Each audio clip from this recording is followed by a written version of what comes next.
Welcome to the Dusty Jobs podcast from Imperial Systems. Industry knowledge to make your job easier and safer.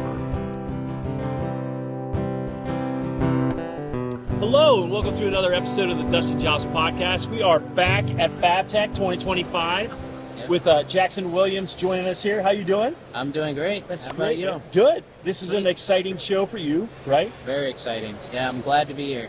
Now, Jackson, tell us why you are at our booth at Fabtech. So, Aaron actually reached out to me a while back. Aaron in our marketing department. Yeah.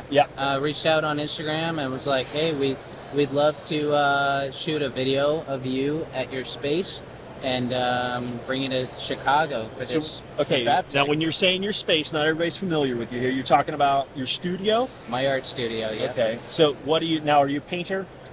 I'm a metal artist. A metal artist, Yes. There you go. That makes a lot more sense why we're here at Fabtech. Yes. So, Sorry, I should have. It's all right. I should have made it clear. It's not on you. No. It's on me. So this year for Fabtech, you made for our booth what? What did you make here? So I've made a grizzly bear sculpture, That's a life-size metal grizzly bear sculpture. Yeah, when you're talking life size, what? This thing's what? Like 7 foot tall? 8 feet. 8 foot. 8 foot tall. Wow. Yeah. So that's kind of just creeping into the life-size range. I guess it's 8 to 10 feet is how big these grizzly bears get. Yeah, I would not want to encounter that in the wild. No, definitely not. But you could come to our booth at Fabtech and experience a virtual one. Yes. So now, how did you build? Let's talk about how you built this, because it's really interesting how you actually did. So we'll have to kind of paint a picture here for people who aren't going to be able to come see it. Yeah, so it all starts with finding pictures online. Okay. And so I find pictures online of these animals that I am about to create. And once I find a good front picture, side picture, back picture, I print them all out. And then I draw a grid on top. And then I use that grid to enlarge the image onto the floor. I build my wire framing with thinner material. I work in 1/2-inch steel rods. So that's your medium. That's my medium. 1/2-inch steel rod. And I use thinner stuff on the inside for the frame, and I build it all on the ground following my drawing, and then I stand it all up, and then the rest, is just skinning it basically with 1/2-inch rods. Gotcha. Okay. All right. So I think I understood all this. So the first thing you do is you make a model on the floor. Yep. And then you take a thinner material, right? Framing, yeah. Framing, and you kind of rough it out. Yeah, so I follow the image that I've created on the ground. I draw it all out, and once I replicate that on the ground in a material, and I weld it all together, it's one piece, and then I can stand it up. And then once I have my front profile stood up and my side profile stood up, I can then kind of work on filling in the rest. So then you kind of you weave it together almost, right? Like it's almost like you're. Yeah. Because the metal you're using, it's not straight lines. It's not like you have some really. I try to avoid straight lines. Yeah, it's like a unique curve to it, and it's not a sharp curve. It's like a subtle curve, kind of flows. Oh yeah. That's the look I'm going for, and whenever I do a straight line or something that's bent too much, it really stands out. So I'm just trying to make sure everything flows nicely and follows the muscle structures with the animals. And in this case, with the grizzly, the rods were all over the place, kind of making it look shaggy. Yeah, like the real thing. Yes. I definitely. If I would encourage everybody to go online, take a look at the actual product. It turned out phenomenal. I mean, I don't even know how many pictures you think you got today with that. Several, too many to count. Yeah, I think there's at least 100 people who stop by to get their picture taken with it. It's incredible. Thank you. Now you haven't been doing this that long, have you? No, I've actually just been working in my style for about a year now. So I'm new to it, but I've been welding ever since I was 6. Since you were 6. Yeah. How? Not a lot of people just start putting a welder in their 6-year-old's hands. There's got to be some story behind this here. My father, so my father's actually a metal sculptor as well, and he's taught me everything I know, and he got me welding at a very young age, luckily, and just always having access to a creative space, I was able to just kind of create, whatever I wanted, and it transitioned from go-karts and dirt bikes into more art as I got older. I worked probably about maybe 4 years for him, soaked it all in, and then tried my own thing.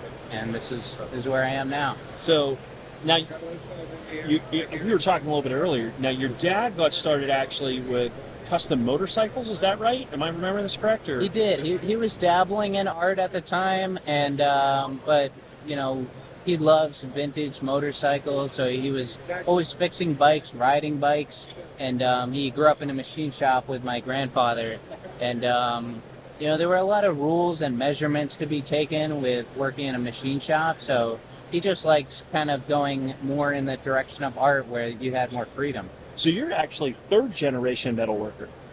Yeah. Yeah, that's awesome. And I think possibly a fourth. I'm not entirely sure, but I think maybe fourth. That's an awesome legacy to have in your family that you're continuing that on. So now when we look at your style of art and compared to your dad's style, now do you guys have similar styles, or is this a little bit different? We really don't. But one thing that did transfer over is he taught me how to frame out these sculptures and how to make sure that they were accurate. And his method of framing them out, drawing them on the floor, and using a grid to enlarge an image of the real, animal, that he taught me and is an awesome way to make sure these sculptures are looking just how they should. But in terms of, the overall look, he uses a completely different material and has a completely different style. He works with bronze and has a way more realistic, kind of approach to his artwork. Now, does your dad work specifically just in wildlife also, or is that kind of your thing?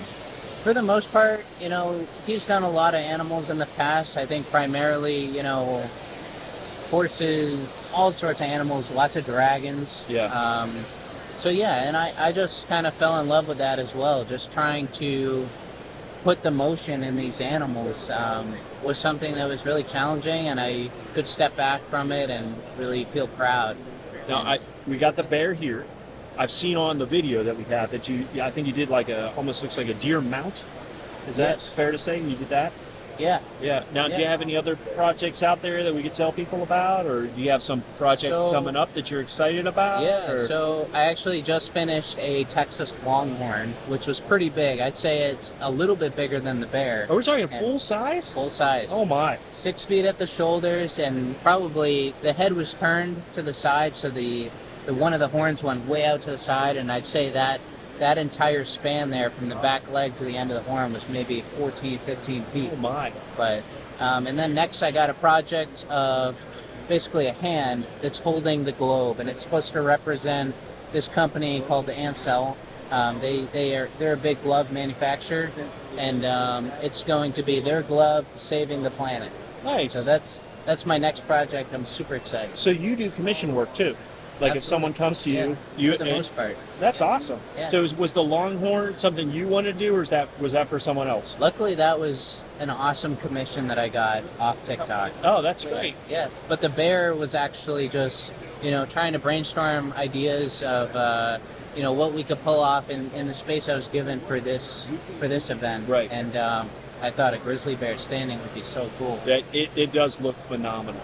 So now, your dad's shop is in Massachusetts. Yep. Now, Essex, Massachusetts. Right, but you're working somewhere else now, right? Yeah. Did you move your shop? Yes, I actually just recently moved to Asheville, North Carolina. Okay. Yeah, so I'm super pumped. I've been setting up a studio down there. I kind of just got around to it's finally done, and I'm super excited to get started. Yeah. Yeah. So if people are in Asheville and they're looking to get some custom artwork done, look you up, right? Well, actually, people are anywhere, right? Yeah. Thanks to TikTok. I mean, people are from everywhere. Right.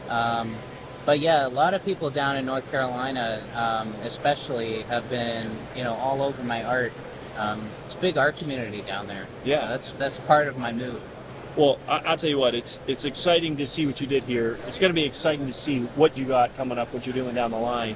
So if other people are interested in seeing hold on. Let's start here.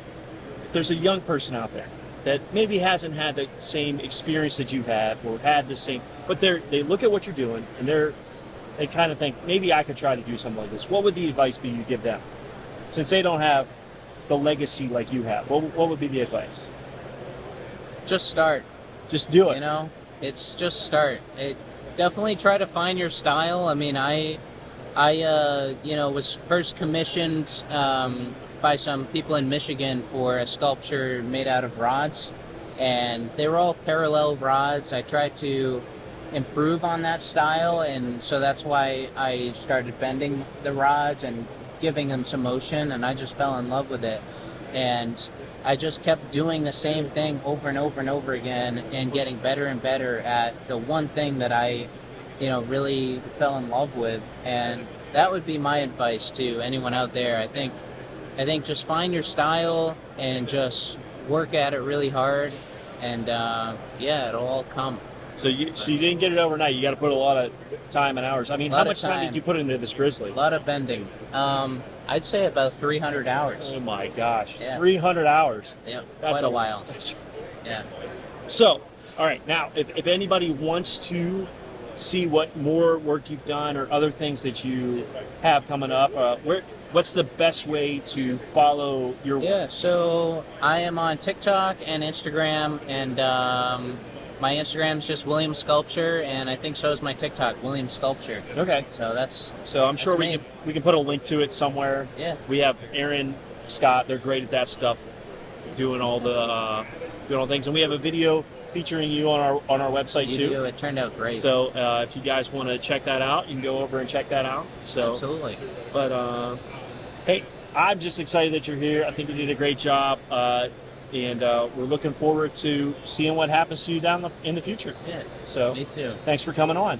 Of course. Thank you. So for everyone out there, like and subscribe. Follow us on Instagram, on Facebook, all of our social media posts. And until next time, stay healthy and stay safe. Thanks.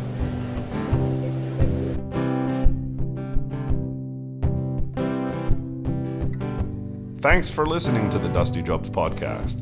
Breathe better, work safer.